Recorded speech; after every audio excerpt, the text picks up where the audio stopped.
Hello everybody, and welcome to this video looking at Fell Seal Arbiter's Mark. This is a new tactics RPG that has released on PlayStation 4, Xbox One and PC. It was originally a Kickstarter project, a successful one indeed, and yeah, it's finally come out. I've got a review up on digitallydownloaded.net if you want to go and have a look at it. The long and short of it is that I really loved this game. I think it's a brilliant example of the genre and a fairly traditional one, which also makes it quite interesting and quite special, I guess, because I really do like this genre. I've been playing it since the genre in its current form kind of got its start with Final Fantasy Tactics back on the PlayStation 1, and I've played pretty much every other one that has released in the years since. But we don't see too many of them, and I wanted to do this video to look at, I guess, some of the reasons that we might not see too many tactics RPGs now, and what I think it is about the genre that I particularly like. So when I say that we don't see too many tactics RPGs now, I don't mean that we don't see any. There's been quite a few, and they have been generally fairly well received, and they are generally fairly high profile, I guess. Obviously Fire Emblem is the big name in the genre these days, and it goes from strength to strength, but there's also Nipponichi's Disgaea series, and it's never kind of gone away. It keeps plugging along, and people keep playing those ones. And there's also been some, I guess, more niche ones, but ones that find a pretty strong and committed audience, such as God Wars. And of course, if you look at the Western take on the genre as well, the Banner Saga, another Kickstarter game, is a particularly good example of the tactics RPG, done in a way that's slightly different and slightly untraditional, but still maintains that balance of storytelling and tactics and RPG elements that people who enjoy the genre also like. So I don't mean to say that the genre is dying. It's certainly not. It's still plugging along. But at the same time, it's definitely the truth that for every dozen RPGs that get released, there might be one tactics RPG in there. It's not the most common series. It's not the most common, genre. It's not the most popular one. And those games that do get released, I think, often kind of get their profile and get the attention that they do, because people who are fans of this particular type of game tend to be a little bit starved of new ones to play. So you know, there's a bit of profile there just from simply releasing one. As to why we don't see too many of these, I guess one reason which kind of stands out immediately is that the tactics RPG genre tends to be pretty loaded with content. It tends to be it's a genre where it's unusual for a game to have less than 70-80 hours worth of gameplay, and part of that is that levels tend to plug on for quite a while, where an RPG battle will be over within, you know, a couple of seconds after you get through a couple of attacks and whatever. The tactics RPG genre, every battle is a protracted affair that can take 10, 15, 20 minutes to get through, so there's a lot of playtime involved with that, and there also tends to be a lot of characters and classes and so on involved, and you need to provide players with a lot of customization, because definitely the strategy of tactics RPGs, the kind of the bulk of the tactics side of things, is actually informing the party. So you have a small group of heroes that go into battle. It's not a strategy game in the sense that you're controlling entire armies and units, but that small group of characters, each of them have their own skills and skills and talents and role on the battlefield from the kind of the obvious ones, the traditional ones like the healers, the melee units, the archers and so on, through to the more exotic ones and cross classes and things like that. Every tactics RPG needs that kind of stuff, and implementing that's not easy because there's a lot of balancing work to be done, especially over the course of an 80 to 90 hour game. If you have one character class that's too unbalanced, then the game itself loses a lot of its appeal because it's very easy to just make a particular type of unit build, army build, and make overuse of that one particular overpowered character class, and then suddenly the game isn't particularly interesting anymore. But of course people do it because, again, you want to get through the battles and all that, and that's the easiest way to do it. So the amount of work that needs to go into playtesting to achieve balance in this is, it really does push things further than I would suggest other RPGs would. And that's immediately the reason I think that we don't get too many of these. The amount of work, even though they generally have relatively simple kind of visual styles and they look low budget as such, even though they look like indie projects or whatever you want to call them, they do require a lot more work than I think a lot of people realise. And it's one of those things where you can impress people a lot easier by doing a much nicer kind of visual package with a more traditional RPG than going to the effort to create a tactics RPG which only a niche group of people will appreciate. I think the way that these games work also presents a bit of a challenge to developers in terms of the way that the stories are told, and the storytelling of tactics RPGs is another difficult challenge to overcome. So tactics RPGs need to have that full RPG story and that long arc, but at the same time they're ensemble character based games where you end up with quite a large number of characters, and each one needs to have their own personality and their own role on the field and their own chance to shine within the narrative. So whenever you have to build a large ensemble cast, that is a storytelling challenge as opposed to having just a single protagonist or a small group of protagonists.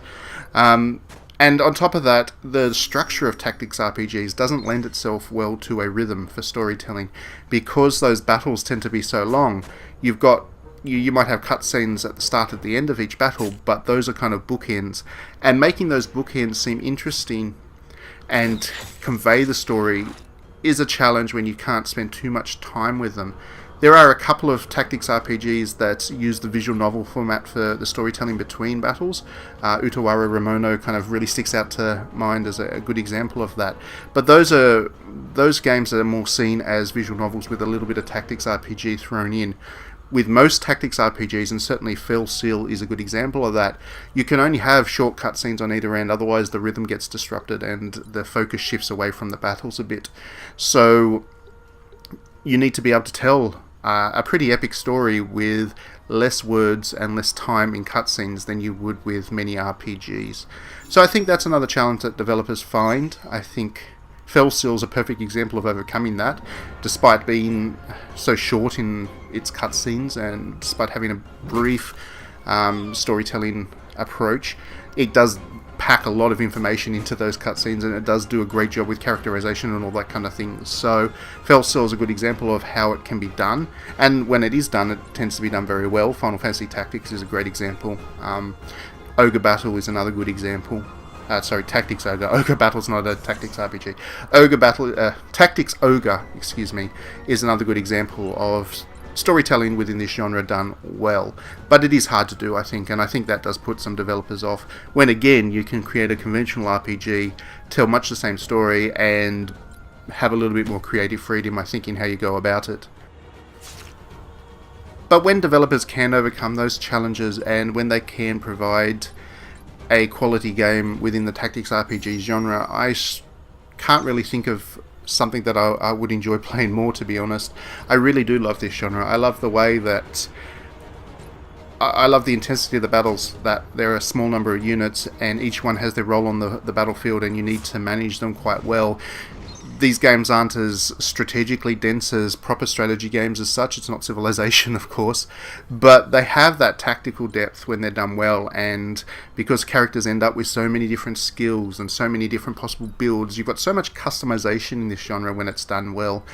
And it means that as you play, you really make the experience your own, even more than RPGs, because, you know, an RPG, you're kind of stuck using the same characters, and yes, you might be able to customize them, but you still end up with particular builds of characters as the developer kind of design them, and kind of you're pushed down certain roads, let's put it that way. It doesn't matter how much customization is there is still always limits. Whereas with the tactics RPG genre, when it's done well, it really does feel unlimited. It really does feel like you have complete control over how each and every character develops, and there's just so many different combinations and permeations and mixes that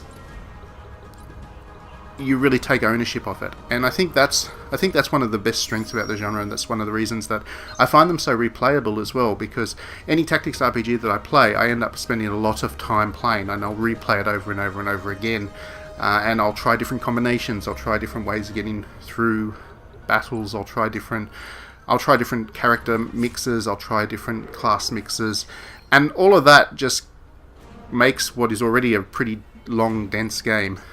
It just continues to give value to it, and these games can almost become kind of hobbies in their own right, which is always nice. It's always nice to have a game that you connect with on that kind of level, that you never kind of want to stop playing.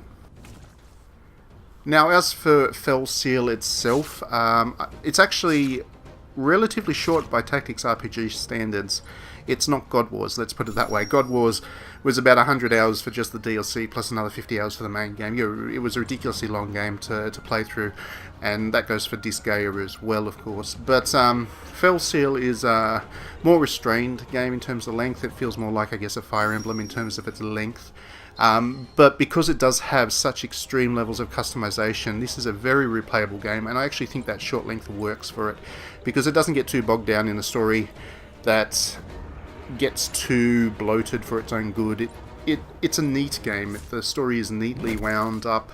It tells the story that it's looking to tell without getting too indulgent, and I think that really works for it, and I think this is a good model, I guess, for how smaller developers can potentially tackle the tactics RPG genre going forwards, because I don't think every developer has it in them to create a 60-70 hour game, even when that 60-70 hours is predominantly spent in battles. I don't think that's something that a lot of developers should even try to do. But I think if they were to approach it with a more short and sweet kind of intent, the results can be really impressive. And this is certainly a game that I didn't even know was really coming, because I don't really follow Kickstarter anymore. I didn't know that this had been Kickstarted. I didn't even know what this was.